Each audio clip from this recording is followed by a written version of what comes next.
I bought 33 pounds of brisket for the Sunday family barbecue. That's 33 pounds that cost me $250 out of my own pocket.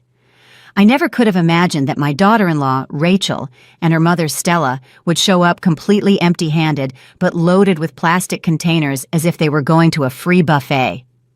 And when I saw my own son, Julian, packing up the grilled meat for them to take home, I said 3 words that ended the party forever. But let me tell you from the beginning, because this story has more layers than an onion, and each one stings more than the last. It was a Saturday morning when I decided to host this barbecue. Our house has always been the family's gathering place. I'm 65 years old, and my whole life I've made it my mission to keep this family together. My husband, Tom, always says I have a gift for turning any get-together into a memorable celebration. My kitchen is big, our backyard has enough space for everyone, and my heart has always been open to anyone who needs a warm meal. That morning, I woke up early, as I always do. I made coffee for Tom and me, and while he read the newspaper, I was already planning the menu. I decided on some grilled sausages, provolone cheese, a fresh garden salad, roasted potatoes, and of course, the star of the show, 33 pounds of the best cuts of meat I could find. Prime rib, short ribs, flank steak, and some pork belly, for those who prefer something a little lighter. Tom looked at me over his glasses when I told him my plan. "Honey, isn't that a little much? There are only 8 of us," he said with that smile that always puts me at ease. "Oh, Tom, you know I'd rather have too much than too little. Besides, if there are leftovers, everyone can take some home for the week," I replied as I wrote down everything I needed to buy in my notebook. I went to the local market around noon. The butcher, Mr. Davis, has known me for over 20 years. When I told him I needed 33 pounds of meat for a family barbecue, he whistled in admiration. "Mrs. Miller, this is going to be a feast to remember," he said, selecting the best cuts. "Look at this prime rib. It's just beautiful. And these short ribs are at the perfect stage of aging." I paid the $250 without blinking. It was a lot of money, yes, but to me there's no price when it comes to family. I've always believed that a good meal is the best way to show love.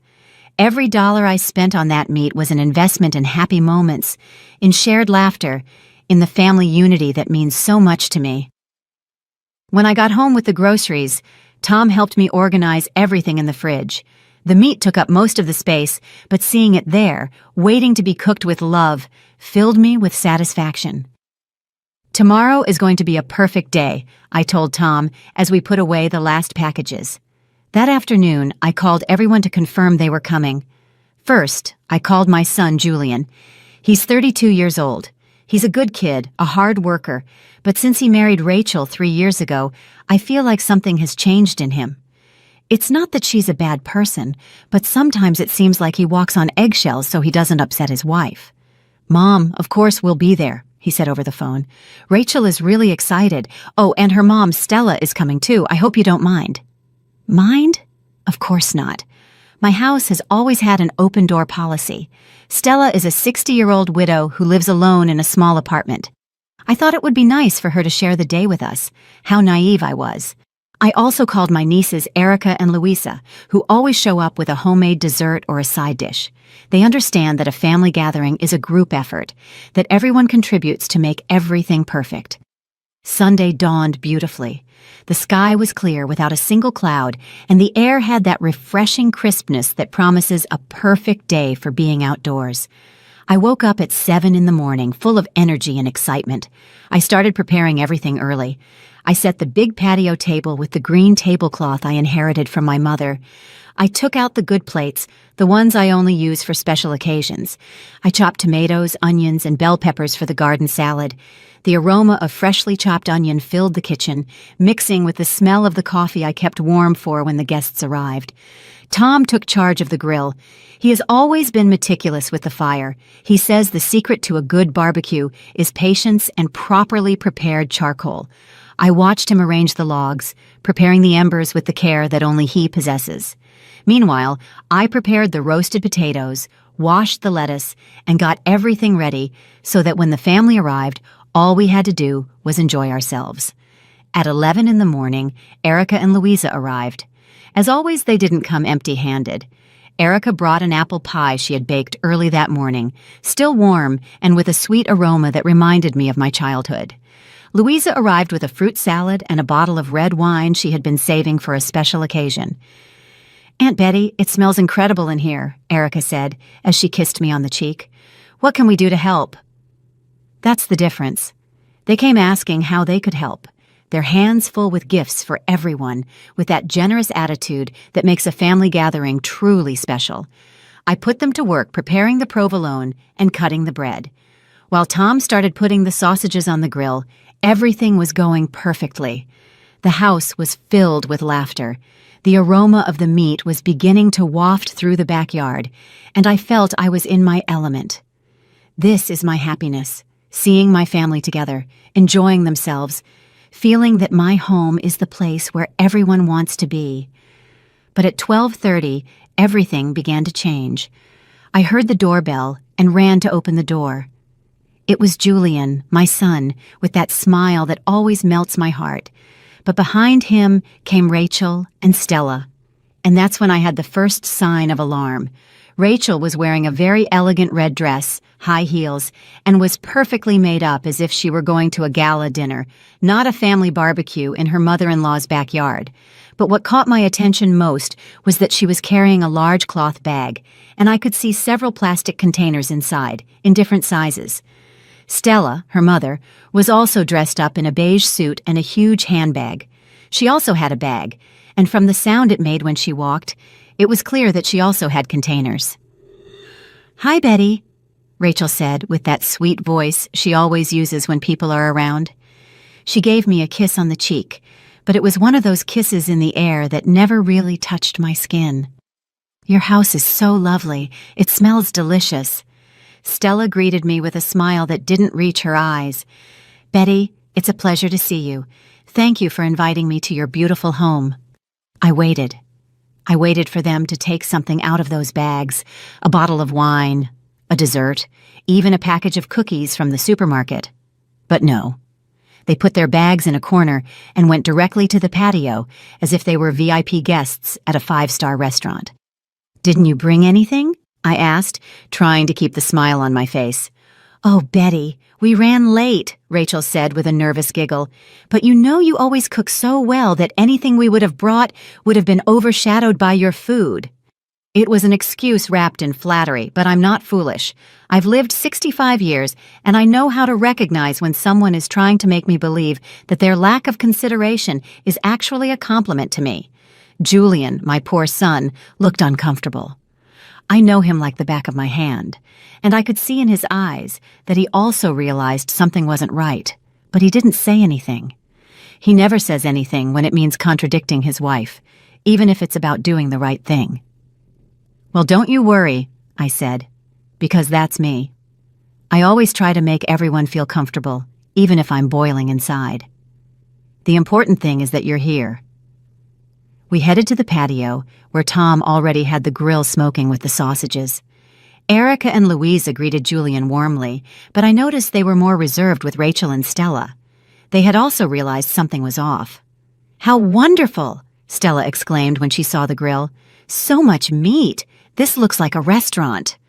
"Betty bought 33 pounds, Tom said proudly, not realizing what that information would provoke. I saw Rachel's and Stella's eyes light up. It wasn't admiration for my generosity. It was pure calculation. 33 pounds of meat meant there would be plenty of leftovers, and they already had their containers ready to take as much as possible. 33 pounds, my goodness, Rachel said.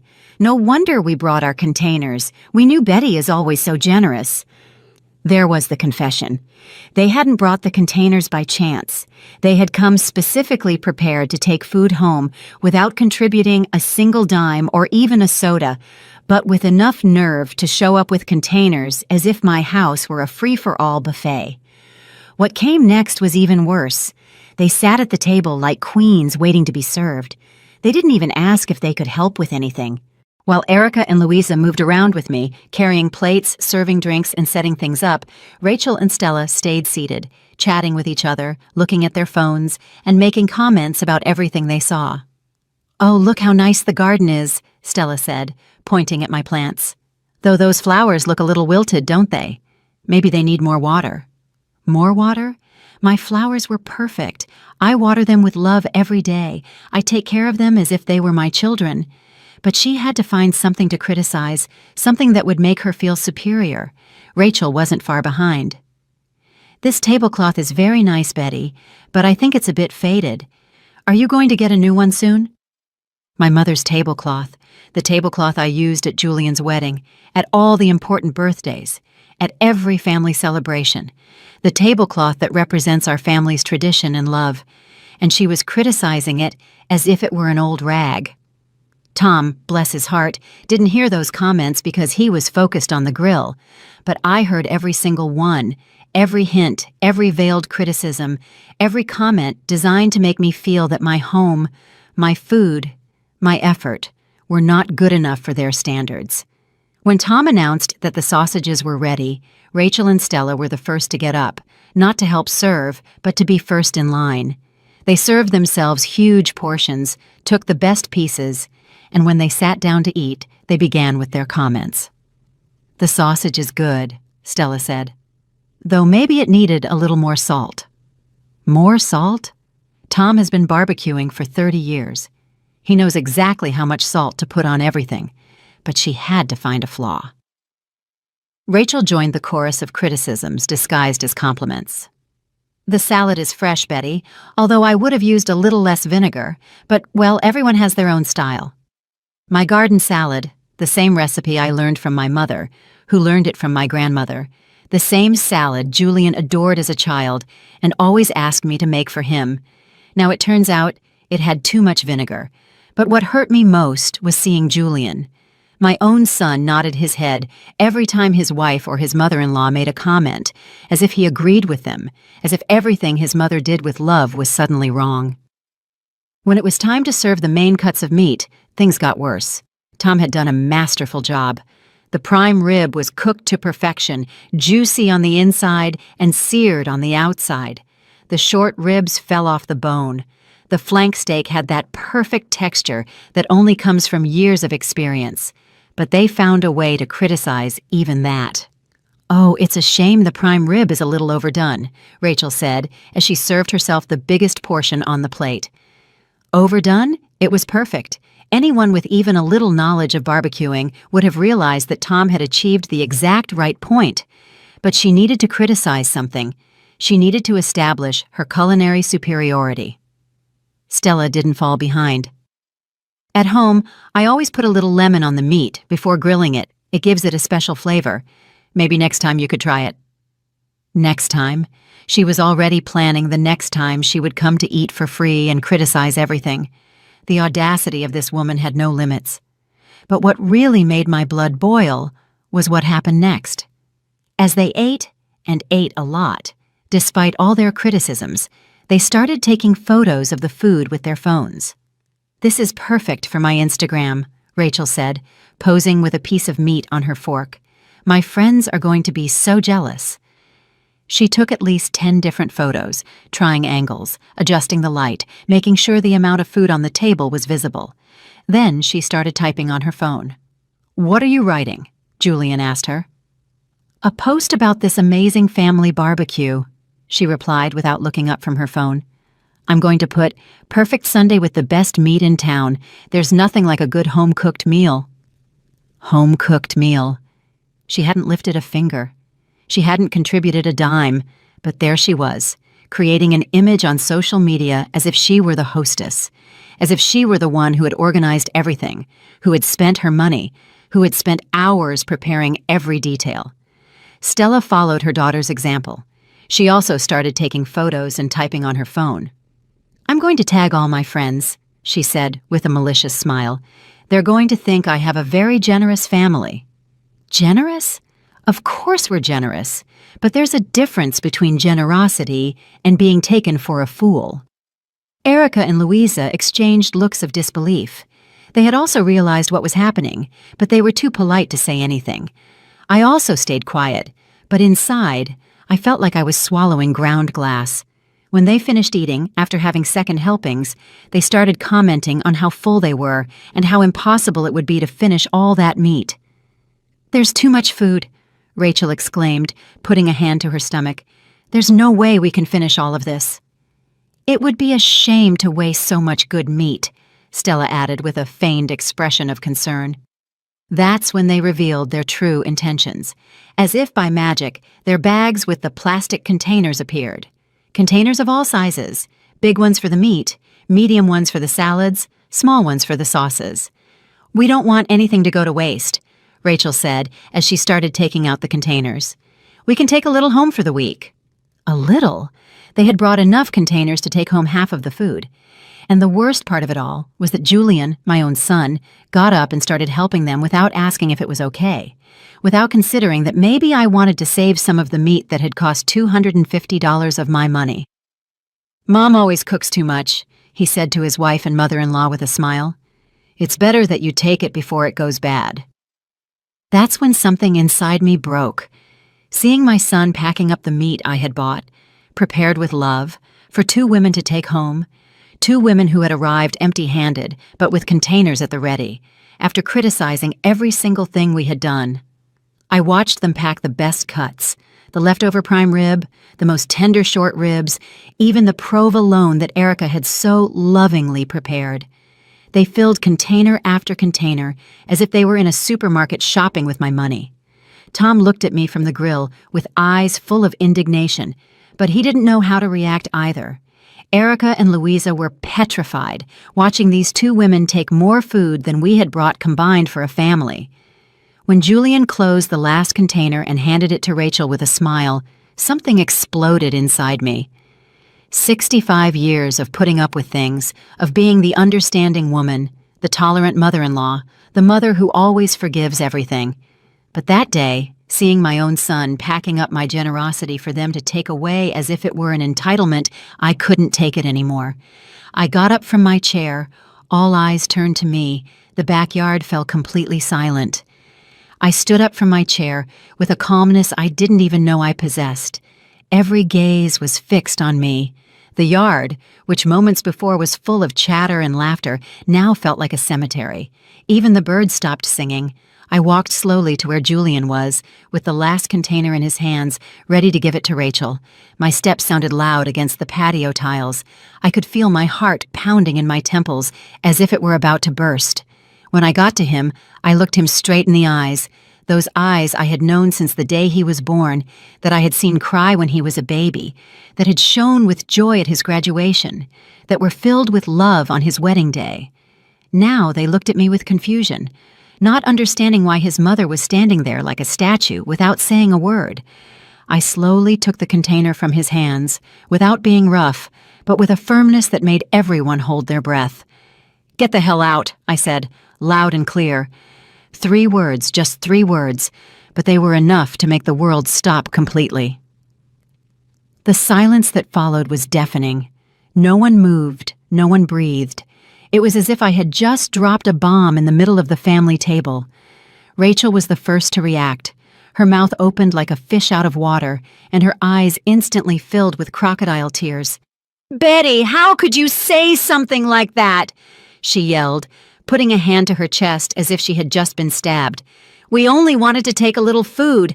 I didn't think it would bother you so much." What? She didn't think it would bother me? Of course she didn't think. She didn't think when she came empty-handed. She didn't think when she brought containers to take my food. She didn't think when she criticized every single thing we had lovingly prepared. She didn't think about anything but taking advantage. Stella jumped up from her chair like a spring, her face red with indignation. "This is unacceptable. I have never been spoken to like this. I am an older woman. I deserve respect." Respect. Where was the respect when she came to my house without bringing anything? Where was the respect when she criticized my flowers, my tablecloth? Where was the respect when she took photos of my food to show off on social media as if it were hers? "Respect is earned," I told her, looking at her intently. "And you two came here as if my house were a free restaurant." Julian was pale as a sheet.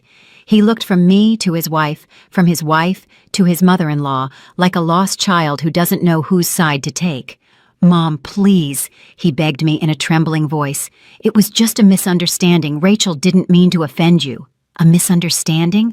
Calling a premeditated plan to show up with containers to take food for free a misunderstanding? Calling the constant criticisms, the derogatory comments, the total lack of consideration a misunderstanding? "Julian," I said with a voice I didn't even recognize, "I spent $250 of my savings on this meat. I spent 2 days preparing everything so that you could come and enjoy it as a family. And all I received were criticisms and the nerve to watch you pack up my food for them to take home." Rachel started to cry harder, but they were tears of rage, not sadness. "I didn't know I had to bring something. I thought it was a normal invitation." "A normal invitation?" I exploded. "Is it normal to show up to a party with empty containers? Is it normal to criticize everything you're served? Is it normal to take photos of someone else's food to show off online?" Tom came over and put a hand on my shoulder. I could feel that he was also furious, but he was trying to stay calm out of respect for the family. "Betty is right," he said with that deep voice he only uses when he's truly upset. "This is not okay." Erica and Louisa nodded in silence. They had seen everything. They had been witnesses to every comment, every disrespect, every abuse of trust. But Julian, my poor son, was completely lost. Instead of defending his mother, instead of acknowledging that his wife and mother-in-law had behaved poorly, he took their side. "Mom, you're exaggerating," he said in a voice that broke my heart. "Rachel is my wife. Stella is practically my mother-in-law. They're family." Family. That was family to him. People who come to take advantage, who criticize everything, who respect nothing. "Family respects," I replied with tears in my eyes. "Family contributes. Family appreciates. This isn't family, Julian. This is abuse." Rachel stopped crying for a moment and looked at me with an expression I had never seen before. It was pure hatred. "You're a bitter old woman," she spat at me. "You can't stand that your son has his own family. You're jealous because you're no longer the most important person in his life." Those words hit me like a hammer to the chest. Old, bitter, jealous, as if loving my son and wanting respect in my own home were a bad thing. Stella joined the attack. "It's true. Since we arrived, you've only had a sour face. It's clear you don't like your daughter-in-law. You're one of those toxic mothers-in-law who can't let go of their sons." Toxic mother-in-law. Me, the one who had opened my house, who had spent my savings, who had cooked with love, who had tried to make these two women who arrived with empty hands and mouths full of criticism feel comfortable. Julian didn't say a word to defend me.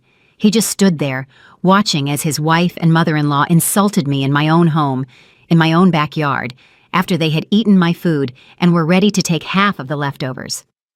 That's what hurt me the most, not the words of two women who clearly had no manners or respect. What destroyed me was my son's silence, seeing how he chose the easy path, how he preferred that his mother endure insults rather than stand up for what was right. "Get out," I told them with a calmness that surprised even me. "Get out of my house right now."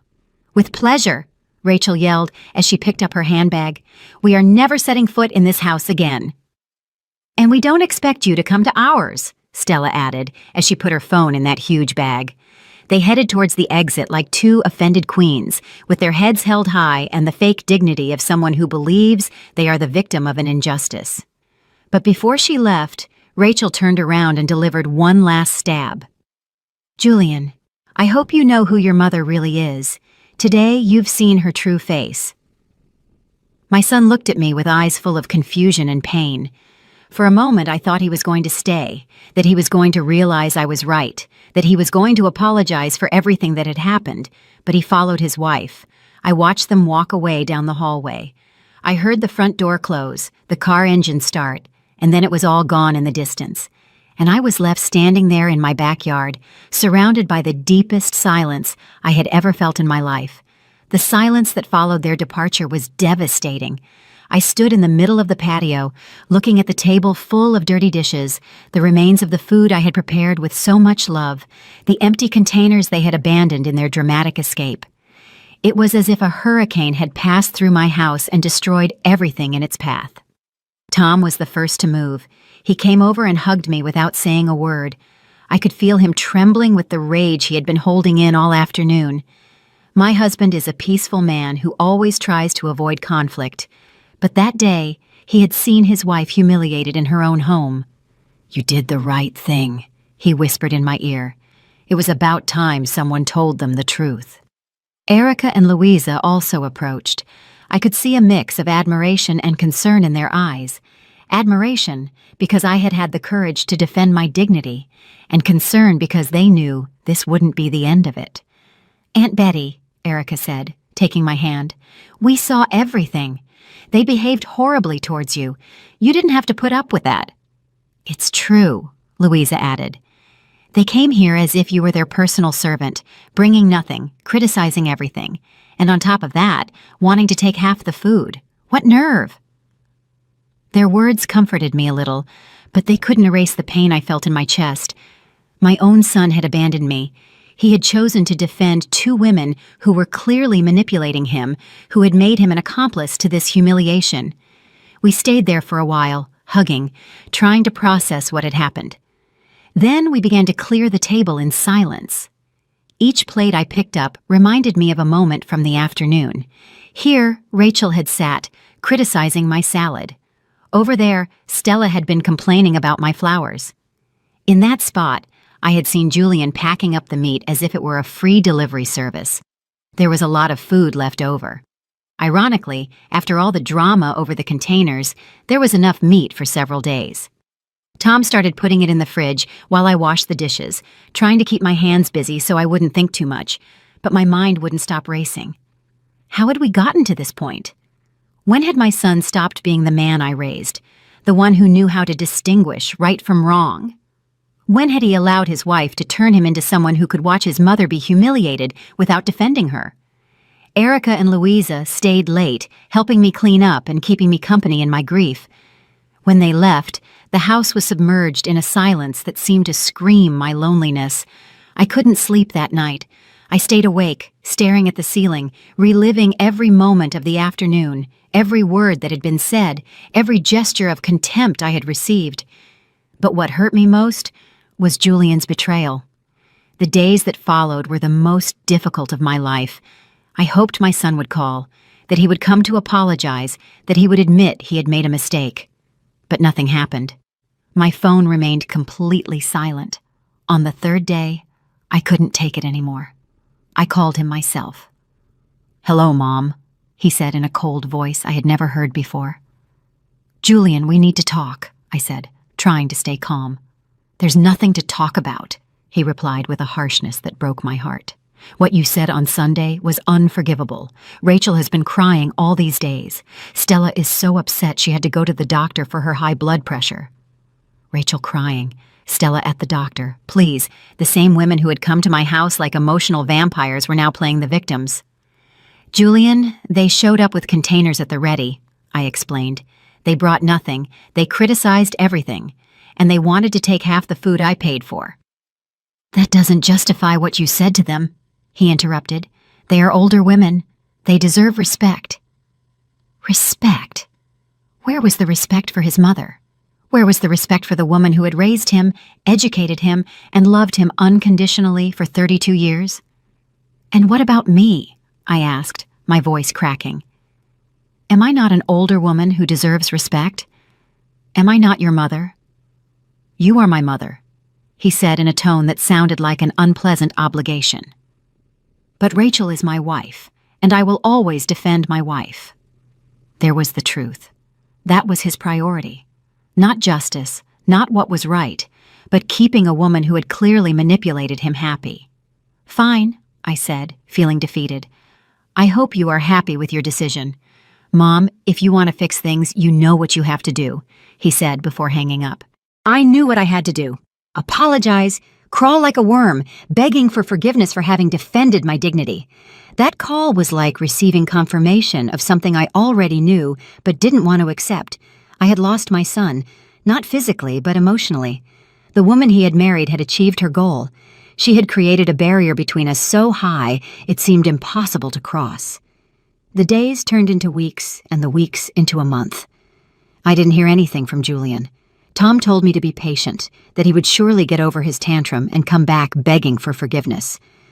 But I knew my son, and I knew that as long as he was under Rachel's influence, things wouldn't change.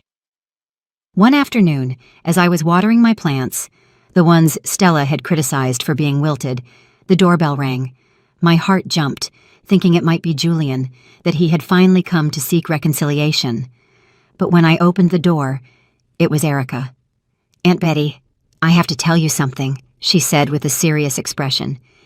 "Yesterday, I ran into a friend who works in the same place as Rachel. She told me some things that will hurt, but I think you need to know." I sat on the couch, bracing myself for the worst. Erica took a deep breath before she started to speak. "Rachel has been telling people at work that you kicked her out of your house for no reason. She says she showed up with a gift and that you insulted her because you're jealous that Julian got married. She's painting the story as if you're a crazy, obsessive mother-in-law." I felt as if I had been slapped. Not only had they humiliated me in my own home, but now they were destroying my reputation, telling a completely distorted version of the facts. "But that's not all," Erica continued. "My friend told me that Rachel brags about never spending a dime when she goes to other people's houses. She says she always finds a way to get invited and take home free food. She sees it as a game, a way to save money on groceries." The pain turned into rage. It hadn't been an accident. It hadn't been a misunderstanding. It had been a calculated plan, a cold and calculating strategy to take advantage of my generosity. "And there's more," Erica said, taking my hand. "Julian is also telling the story at his job. He says his mom went crazy out of the blue, that he's worried about your mental health." My mental health. My own son was suggesting I was crazy for having defended my dignity. The world had turned completely upside down. That night, after Erica left, I sat in my kitchen with a cup of tea and made the most difficult decision of my life. I wasn't going to beg, I wasn't going to grovel, I wasn't going to apologize for having defended my dignity. If my son had chosen the side of lies and manipulation, then I would choose the side of my self-worth. I got up, went to my bedroom, and took a suitcase out of the closet. Tom looked at me, confused, from the bed where he was reading. "What are you doing, Betty?" "I'm leaving," I said with a calmness that surprised even me. "I'm going to my sister Isabella's house in Dallas for a while. I need to get away from all this." Tom sat up, alarmed. "You're leaving? For how long?" "I don't know," I replied as I began to fold my clothes. "Maybe 2 weeks, maybe 2 months. I can't stay here waiting for my son to ask for forgiveness for something I didn't do wrong." My sister Isabella lives in a small house on the outskirts of Dallas. She has been a widow for 5 years and had always told me her door was open for me whenever I wanted to visit. I never thought I would need her as an emotional refuge. The next day, I took a bus. Tom wanted to come with me, but I asked him to stay. I needed to be alone, to process everything that had happened, to find my center again. The bus trip gave me 4 hours to think. I watched the landscape pass by the window and remembered the 32 years I had dedicated to raising Julian, the sleepless nights when he was a baby, the nights I stayed up when he had a fever, the financial sacrifices to give him the best education, the pride I felt when he graduated from college, the joy when he got his first job. What had all that been for? For him to treat me like a stranger now? For him to choose to defend 2 women who were clearly using him? Isabella greeted me with open arms and without asking questions. That first night, she let me cry all I needed to. I told her every detail of what had happened, every word, every gesture, every moment of humiliation. "Betty," she said when I finished telling her everything, "you didn't do anything wrong. If a son can't defend his mother when she's right, then something is very broken in that relationship." The first few days at Isabella's were difficult. I woke up with no desire to do anything, no appetite, no energy. I had fallen into a deep depression that I didn't know how to handle. But Isabella, who is a retired psychologist, helped me little by little. "The pain you're feeling isn't just about the barbecue," she explained one afternoon while we were drinking iced tea in her garden. "It's about years of an unequal relationship. You were always the one who gave, the one who sacrificed, and when you finally set a boundary, your son didn't know how to react." She was right. Reviewing the last 3 years, since Julian married Rachel, I realized that I had always been the one to adapt. When they couldn't come for lunch, I would change my plans. When Rachel wanted me to cook something specific, I would buy the ingredients. When they had financial problems, I would give them money without expecting them to pay it back. I had created a pattern of behavior where I was the unconditional provider, and they were the eternal beneficiaries. And when that pattern broke, when I said enough, they didn't know how to handle the situation. A week after I arrived in Dallas, Tom called me with news. "Betty, Julian came to the house yesterday," he said in a tense voice. My heart raced. What did he want? He was looking for some documents he had left in his old bedroom, but he also asked about you. What did he say? He asked if I knew when you were coming back. I told him I didn't know, that it depended on you. He was quiet for a while, and then he asked if I thought he had done something wrong. If he had done something wrong, please.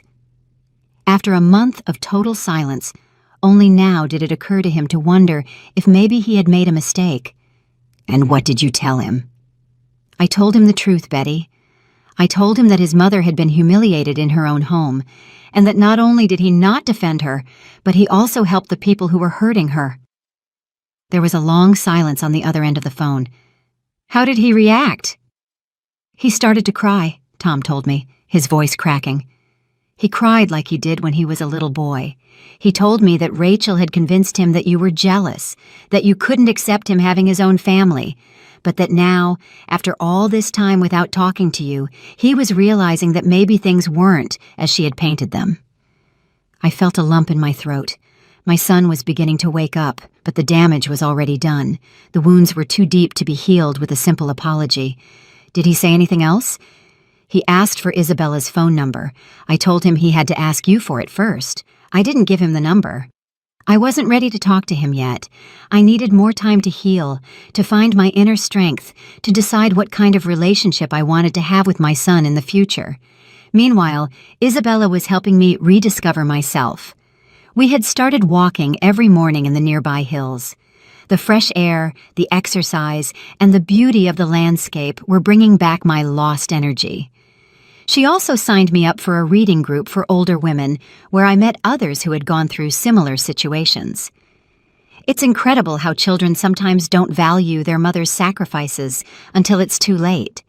One of the women in the group, Mary Ann, a 70-year-old woman who hadn't spoken to her son in 2 years over a similar issue, told me, "What hurts me the most," I told her, "is that for 32 years, I thought I had raised a fair man who knew how to distinguish right from wrong. And now I discover that he can watch his mother be humiliated and do nothing to defend her. Children are loans from life," another woman, Caroline, said. "We raise them, we love them, we educate them, but in the end, they make their own decisions, and sometimes those decisions hurt us deeply." Those conversations began to open my eyes. I wasn't the only mother who had gone through this. I wasn't the only woman who had been hurt by a son she had loved unconditionally. One afternoon, as I was reading in Isabella's garden, my phone rang. It was a number I didn't recognize. "Betty?" It was Julian's voice, trembling and full of nerves. "How did you get this number?" I asked him coldly. "I asked your niece Erica for it. Mom, I need to talk to you." "You are talking to me?" "No, on the phone. I want to see you. I want to fly to Dallas to talk to you in person." Part of me wanted to say yes immediately, to tell him to come running, that we would fix everything with a hug like when he was a child.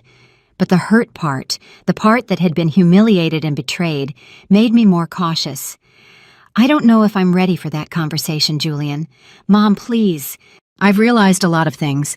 Rachel and things aren't good between us. She isn't the person I thought she was." "Oh, really?" Only now was he realizing that after treating me like a crazy person for a month? "What happened?" I asked, more out of curiosity than concern. "Last week we went to a barbecue at her parents' house, and I saw how she behaved there. She came with containers, she criticized the food, she complained about everything, exactly the same as with you. And when I realized what was happening, I understood that you were right. Right. When it was his turn to be on the side of the humiliated host, that's when he understood what I had felt. That doesn't change what happened, Julian. You abandoned me when I needed you most." "I know, Mom, and that's why I want to come to ask for your forgiveness in person, to explain everything that has happened, to tell you things I think you need to know." His voice sounded different. It was no longer the manipulated man who had spoken to me a month ago. He sounded like the son I had raised. "All right," I said, after thinking it over for a long time. "You can come this weekend." On Friday afternoon, Isabella and I were preparing dinner when we heard the doorbell. My heart was pounding so hard I thought it would jump out of my chest. It had been almost 2 months since I had last seen my son, and I didn't know what to expect from this meeting. Isabella opened the door, and there was Julian. But he wasn't the same man who had left my house that terrible Sunday. He looked haggard. He had lost weight, had deep, dark circles under his eyes, and his clothes were wrinkled as if he had slept in them. He looked like a man who had been through an emotional hell. "Hi, Aunt Isabella," he said in a voice that was barely audible. "Is Mom here?" When he saw me appear in the hallway, his eyes filled with tears. He didn't run to hug me as the Julian I once knew would have.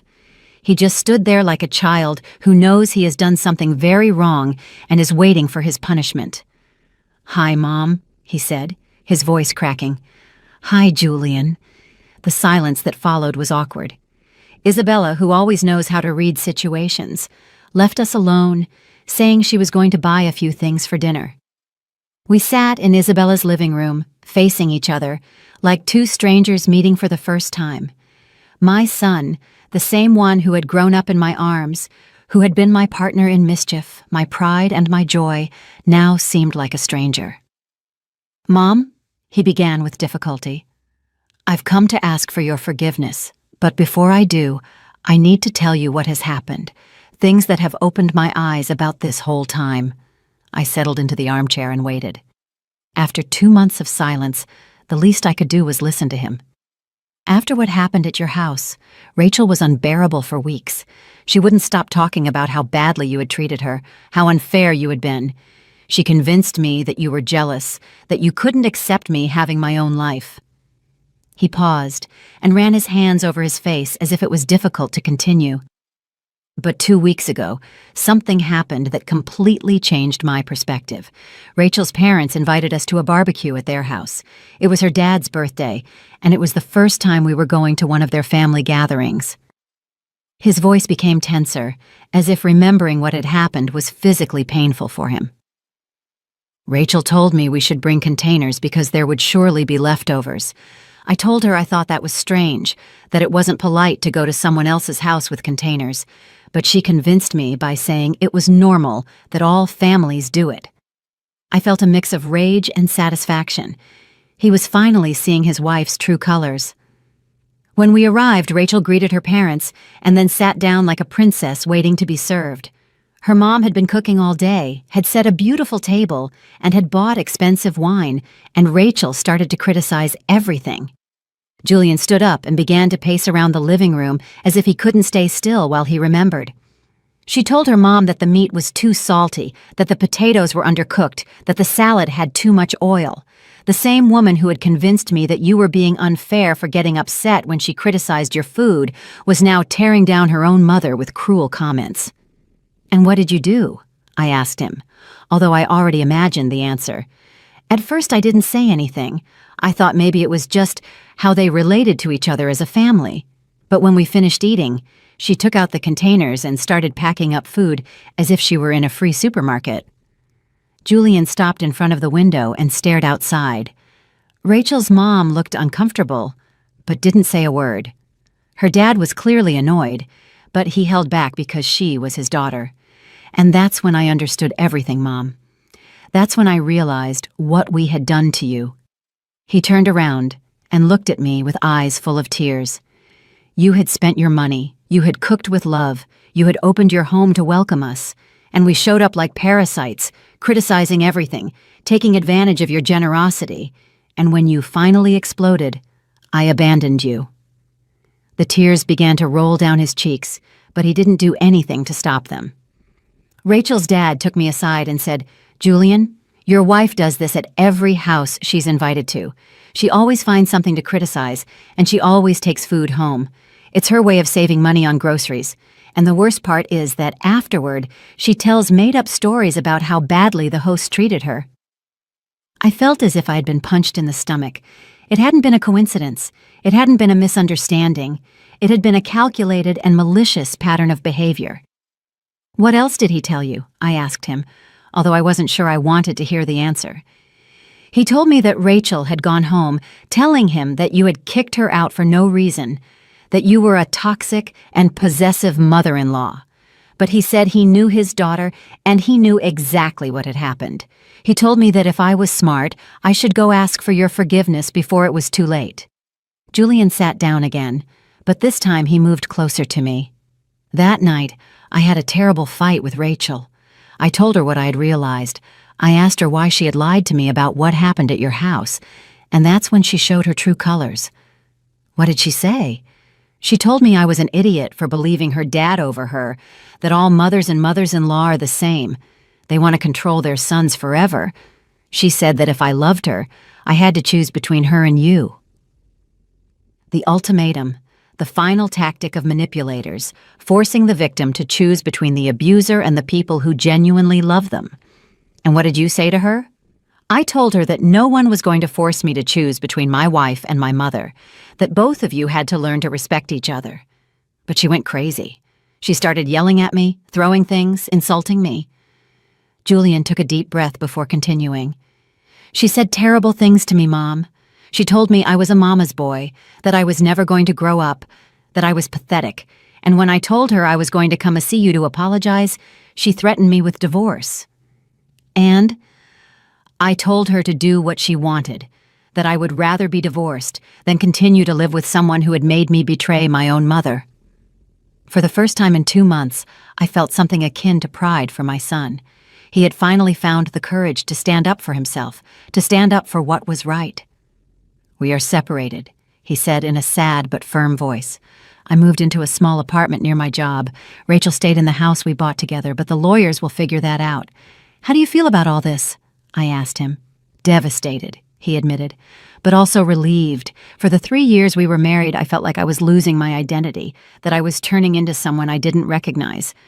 Rachel had a very subtle way of manipulating me, of making me feel guilty every time I didn't do what she wanted." He moved even closer and took my hands. "Mom, I know I have no right to ask for your forgiveness. I know I hurt you deeply. I abandoned you when you needed me most. I defended people who were abusing you, and on top of that, I allowed them to say horrible things about you." His hands were trembling as they held mine. "But I need you to know that for the past 2 months, I have thought about you every single day. I woke up every morning feeling the weight of what I had done, and every day that passed without calling you was another day of cowardice on my part." "Why did it take you so long to realize?" I asked him. It was the question that had tormented me all this time, because it was easier to believe that you were wrong than to admit that I had married someone who wasn't worth it. It was easier to think that you were a difficult mother-in-law than to accept that I had betrayed the woman who loved me more than anyone in the world. Those words touched my heart, but there was still a lot of pain to heal. "Julian," I said, "what hurt me the most weren't Rachel's or Stella's words. What broke me was seeing you pack up that meat for them to take home, as if it was normal for your mother to spend her money to feed people who had come to humiliate her." "I know, Mom, and I have no excuse for that. All I can tell you is that I was completely blinded, completely manipulated, but that doesn't justify anything." We were silent for a long moment. There was so much accumulated pain between us, so many wounds that needed time to heal. "What do you expect from me now?" I finally asked. "I don't expect anything," he said with sincerity. "I just came to ask for your forgiveness and to tell you that I love you. If you give me the chance to rebuild our relationship, I will do everything in my power to earn back your trust. And if you can't forgive me, I will understand." I looked at my son for a long time without saying a word. I could see the genuine repentance in his eyes, but I could also feel all the wounds in my heart that were still bleeding. Forgiveness is not a switch that you turn on and off. It's a long and painful process, especially when the person who hurt you is the one you love most in the world. "Julian," I said at last, I appreciate that you came all this way to apologize, and I'm glad that you finally opened your eyes about Rachel, but I can't act as if nothing happened." His expression filled with sadness, but he nodded with understanding. "I need time," I continued. "I need to process all of this. For 2 months, I have been rebuilding my self-worth, learning to value myself again after being humiliated in my own home by my own family." "I understand perfectly," he said in a soft voice. "I didn't come here to ask you to forget what happened. I just came to tell you the truth and to ask for your forgiveness." Isabella returned at that moment with grocery bags, and the tension broke a little. She insisted that Julian stay for dinner, and although he resisted at first, he finally accepted. During dinner, my son told me more details about everything that had happened after we had separated. He told me about the sleepless nights, about how he had started to question every single thing Rachel told him, about how he had begun to remember past situations with a new perspective. "Do you remember your birthday last year?" he asked me as we ate the dessert Isabella had prepared. "Which one?" I replied, although I knew exactly which one he meant. "The one where Rachel said she had a headache and couldn't come. Then we went out to dinner with her friends that same night, and she was perfectly fine." I remembered that birthday perfectly. It had been one of the many times Rachel had found an excuse not to come to my house. At the time, it had hurt, but I had justified it by thinking that maybe she really felt uncomfortable. "Now I realize she never wanted to be a part of our family," Julian continued. "She always looked for excuses not to come, and when she did come, it was to take advantage of something." Isabella, who had been listening in silence, finally spoke. "Julian, what I think is most important about all of this is not so much that you realized what Rachel was like, but that you found the courage to admit you were wrong and came to ask your mother for forgiveness." My sister was right. It would have been easy to put all the blame on Rachel and paint himself as a victim of manipulation. But Julian was taking responsibility, acknowledging that he had made wrong decisions. That night, after Julian left for the hotel where he was staying, Isabella and I sat in her garden to talk. "What are you going to do?" she asked me as we drank some tea. "I don't know," I replied honestly. "Part of me wants to hug him and forgive everything immediately, but another part of me feels that I need more time." "It's normal to feel that way," Isabella said. "A mother's love never goes away, but trust has to be rebuilt, and that takes time." The next day, Julian came early in the morning. He had brought pastries from a bakery downtown and some good coffee. The three of us had breakfast together, and for a moment it felt almost like old times, back when he was young and would come to visit on weekends. But I knew we couldn't go back to the past.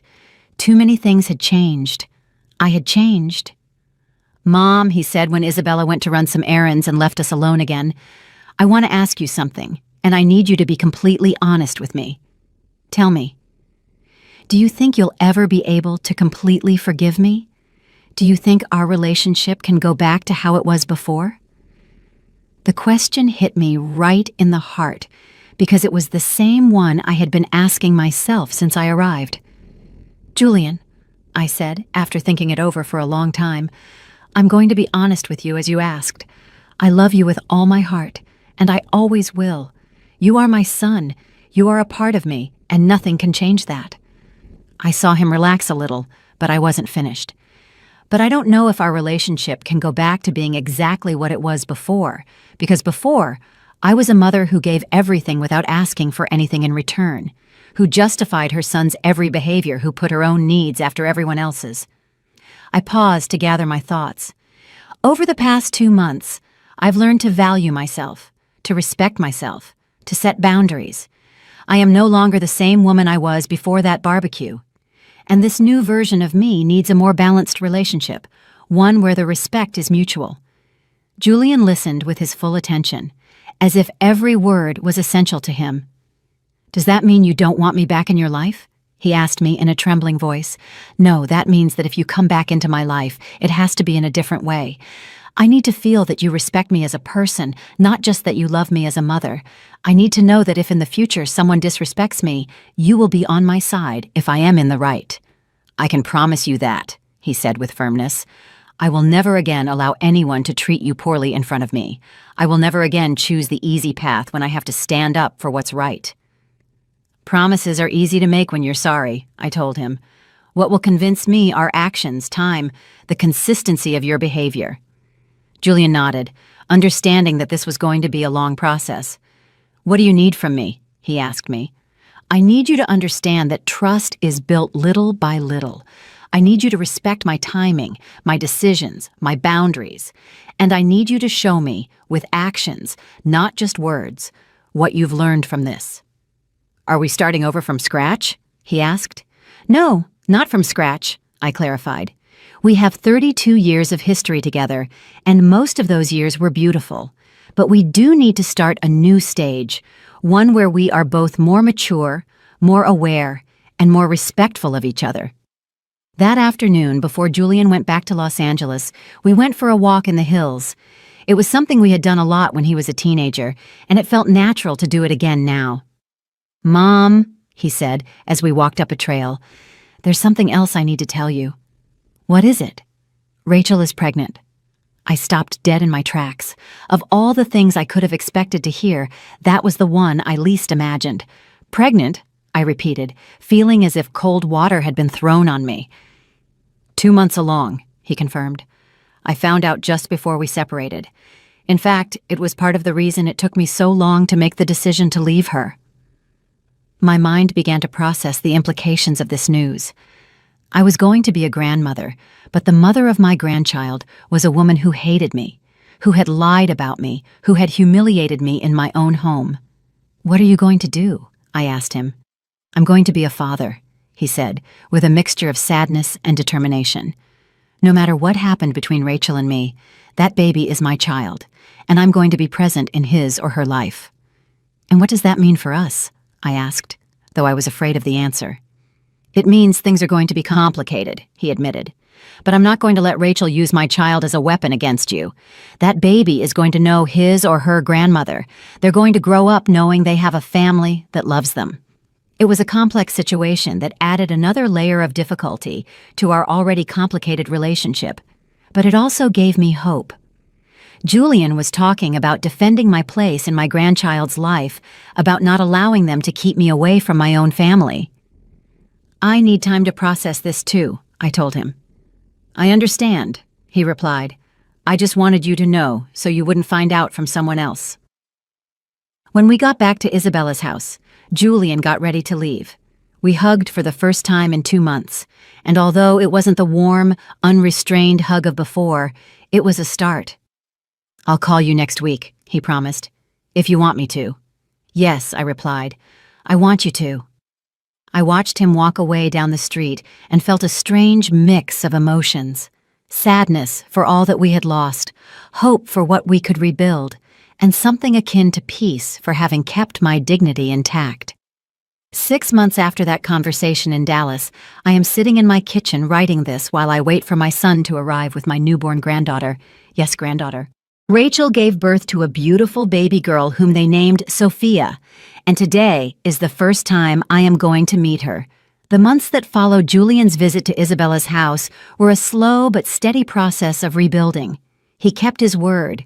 He called me every week, always respecting my boundaries, never pressuring me for anything. He told me how things were going with the pregnancy, how he was handling the separation, and how he was preparing to be a single father. Because yes, Julian and Rachel got divorced. She tried to use it as revenge against me, forbidding him from visiting me if he wanted to be present for the pregnancy.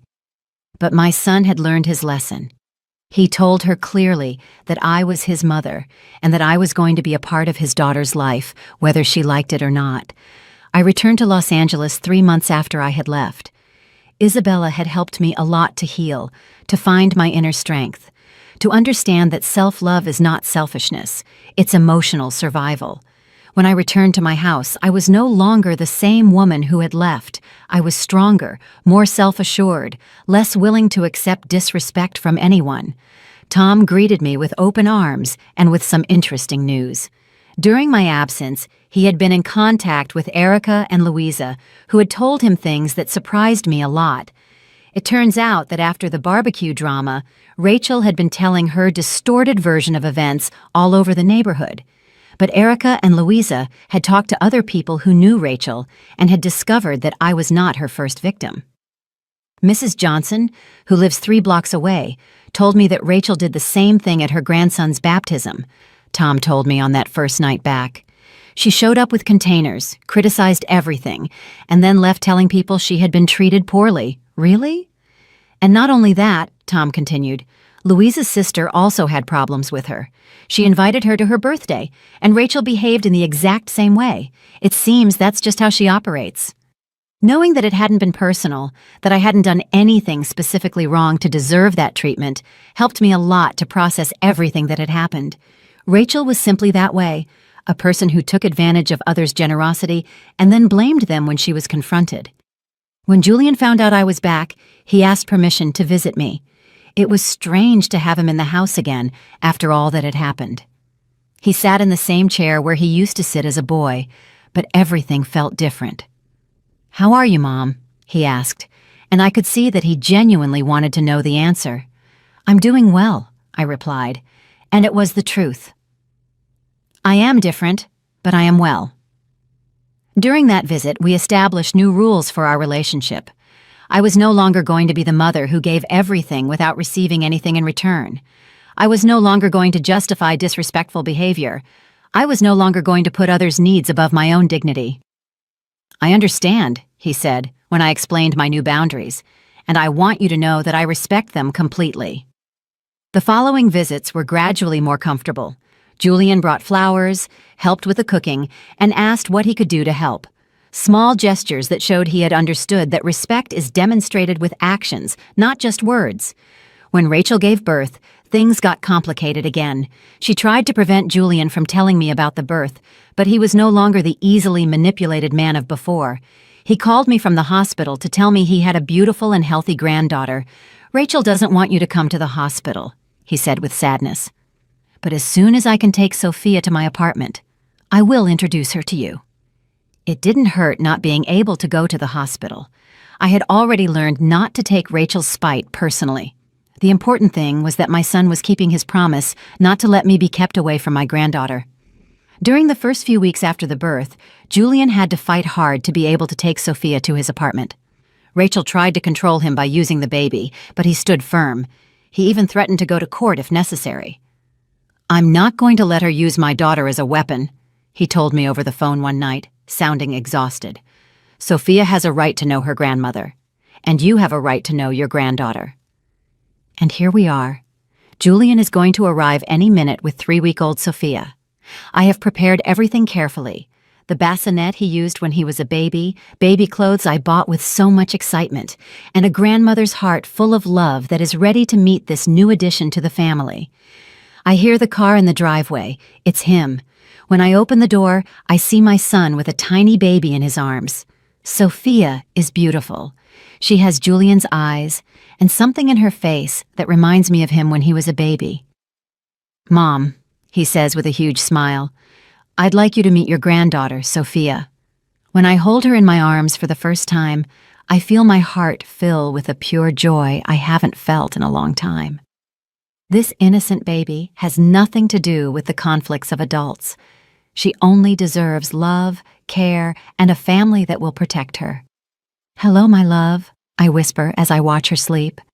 "I'm your Grandma Betty." Julian looks at me with tears in his eyes. "Mom, I want you to know something. No matter what happens with Rachel, no matter what difficulties may come, Sophia will always know who her grandmother is. She will always grow up knowing your love."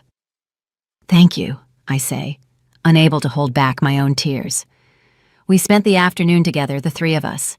Julian tells me about his plans as a single father, about how he is organizing his life to give Sophia everything she needs. He also tells me that Rachel has finally accepted that I am going to be a part of the baby's life, even if she doesn't like it. "You know what the most ironic thing about all this is?" he says to me while I feed Sophia her bottle. "What?" "Rachel always told me that you were controlling, that you wanted to manage my life. But in the end, the one who was trying to control every aspect of my existence was her. You just wanted to love me and have me feel free to make my own decisions."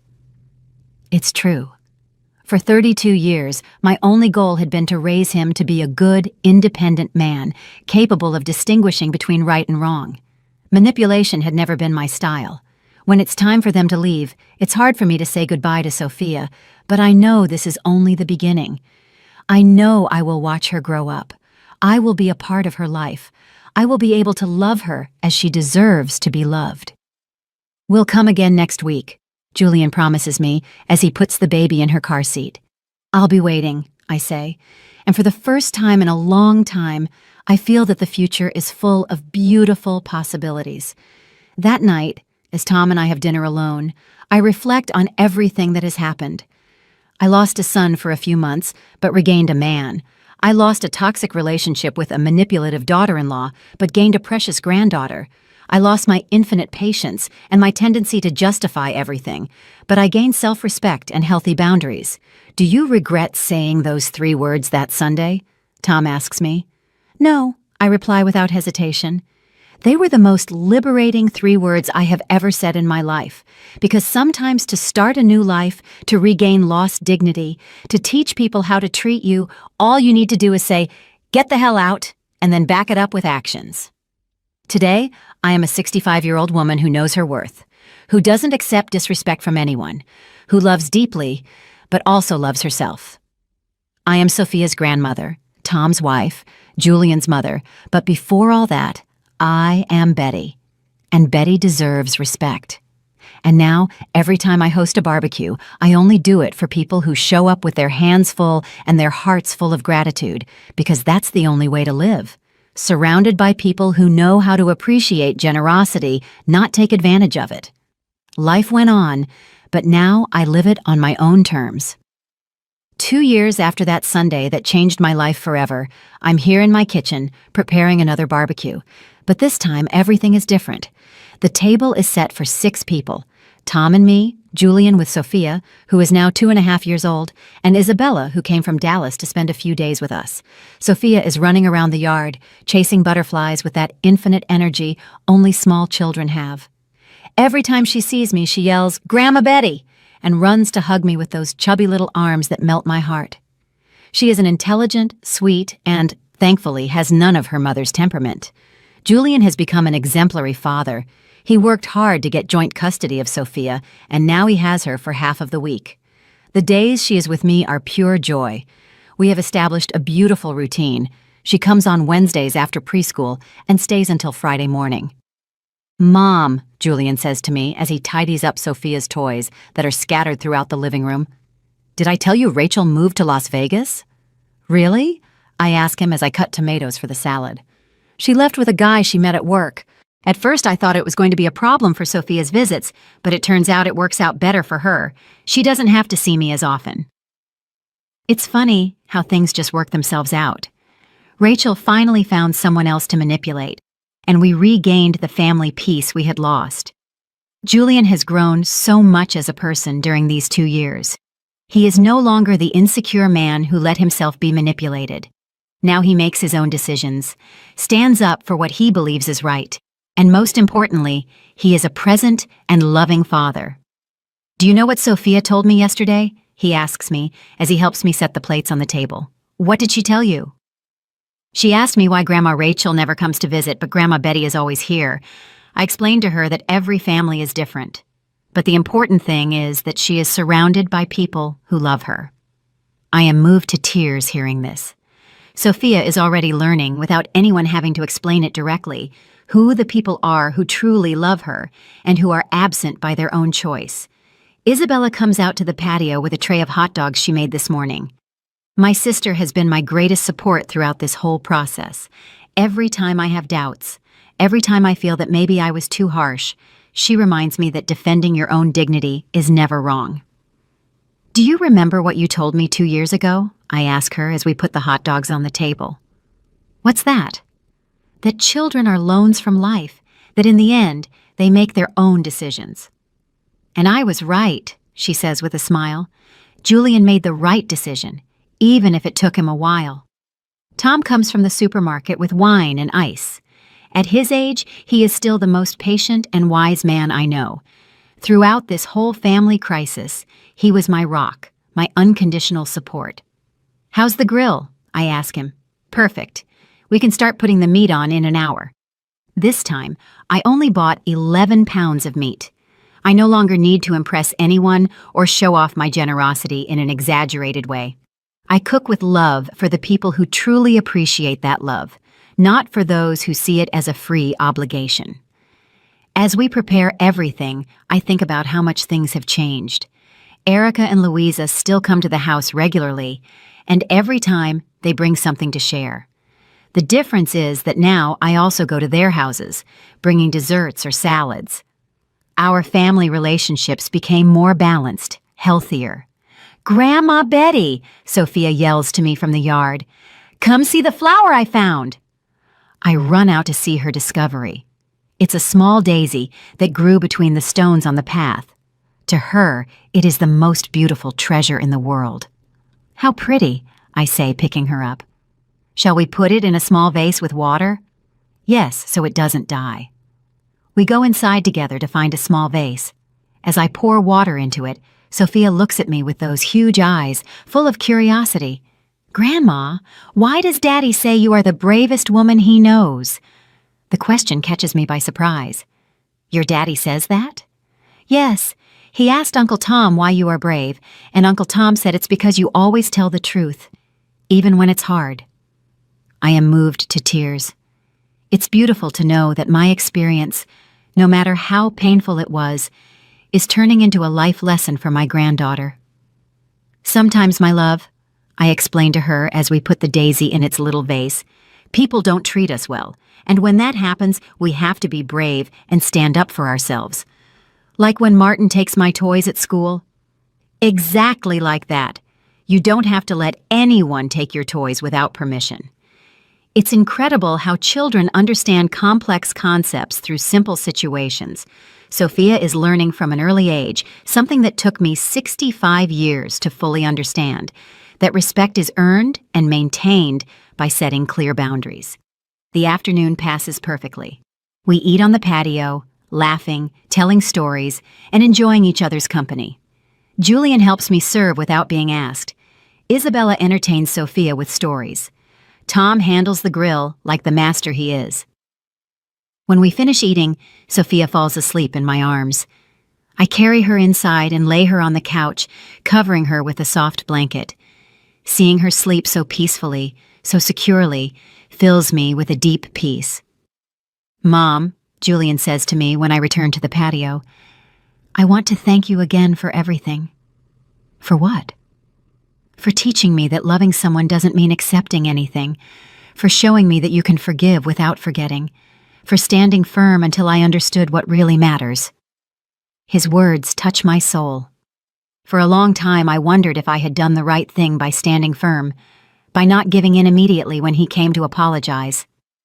But now I see that my firmness was necessary for our relationship to be rebuilt on a solid foundation. "Julian," I say, taking his hand, "the only thing I ever wanted was to raise you to be a good man. Sometimes the paths get twisted, but the important thing is to know how to get back on the right one. And I did, thanks to you." While Isabella and Tom talk about the Dallas Hills, Julian and I stay in silence, enjoying this moment of family peace. There is no longer any tension between us, no more forbidden topics, no more unhealed wounds. When it's time to clear the table, everyone helps without being asked. Sophia wakes up and wants to help too, taking the used napkins to the trash can with the seriousness of someone completing an important mission. "You know what the most beautiful thing about all this is?" I say to Tom as we wash the dishes. "What's that?" "That Sophia is growing up in a family where people respect each other. She will never know toxic dynamics. She will never normalize a lack of respect." "It's true," he says, giving me a kiss on the cheek. "You did well to set boundaries for everything. Look at what you've achieved." When everyone leaves and the house falls silent again, I sit in my favorite armchair with a cup of tea. I think about that woman who 2 years ago spent $250 on a barbecue only to be humiliated in her own home. That woman no longer exists. In her place is this new version of me, a grandmother who enjoys her granddaughter without feeling obligated to prove anything, a mother who has an adult and balanced relationship with her son, a woman who knows her worth and accepts nothing less than what she deserves. Sometimes I hear indirect news about Rachel. According to Julian, her life in Las Vegas isn't as rosy as she pretends on social media, but it no longer makes me feel angry or satisfied. She is simply someone who passed through my life, taught me a valuable lesson, and moved on. The most important lesson I learned from all of this is that it's never too late to change, to grow, to stand up for yourself. At 65 years old, I discovered that I had an inner strength I didn't know I possessed. And the most beautiful thing is that I don't use that strength to attack or seek revenge, but to love better, to demand respect, to build healthier relationships. Tomorrow, Sophia will come to the house again. We're going to bake cookies together. I'm going to read her stories, and I'm going to teach her by example that being a good person doesn't mean being weak. Because at the end of the day, everything I went through was worth it for this moment. Sitting in my home, at peace with myself, knowing that my family respects me and loves me genuinely. And if someday someone asks me what the most important moment of my life was, I will tell them it was that Sunday when I said 3 words that gave me back my dignity. Did you like my story, and which city are you listening from? Let's meet in the comments. If you liked the story, you can support me by sending a super thanks so I can keep bringing more stories like this. Thank you so much for your sweet support. I'm looking forward to your comments on the story. On the screen, you can see 2 new life stories that I highly recommend. There's so much more on my channel. Don't forget to subscribe. See you in the next life story with love and respect.